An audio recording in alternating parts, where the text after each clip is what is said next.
ప్రియమైన దేవుని వారలారా, జగత్ రక్షకుడైన క్రీస్తు నామంలో మీ అందరికీ వందనములు తెలియజేస్తున్నాను. ఈరోజు అంశము మారు మనసు గురించి మాట్లాడుకుందాము. మన మనసు మారి నూతనమైతే రూపాంతరం పొందుతాయి.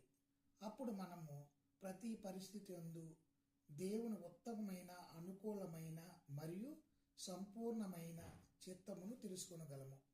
మన మనసు మారడం ద్వారా దేవుడి చిత్తం ఏమిటో తెలుసుకొనగలము. మన మనసు చీకటైనప్పుడు, మనము అవిధేయులైనప్పుడు దేవుని చిత్తమును మనం కనుగొనలేము. ప్రియమైన దేవుని వారలారా, దేవుడు తన చిత్తాన్ని బయలుపరచాలని దీని మూలంగా 3 విధాలుగా మనకు దేవుడు తెలియజేస్తున్నాడు. అది ఒకటి బైబిల్ ద్వారాను, పరిశుద్ధాత్మ ద్వారాను, తోటి క్రైస్తవుల ద్వారా తెలియజేయాలనుకుంటున్నాడు.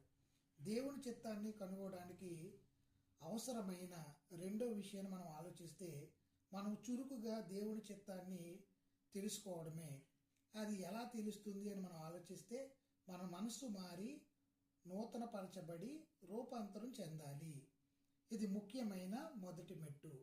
రెండో దాని గురించి ఆలోచిస్తే, మనమందరము ప్రార్థన చేయాలి.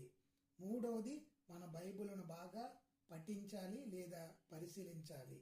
నాలుగవది, మనం ఇతర క్రైస్తవుల్ని సలహాలు అడిగి వారి విషయాలలో మనం తీసుకోవాలి.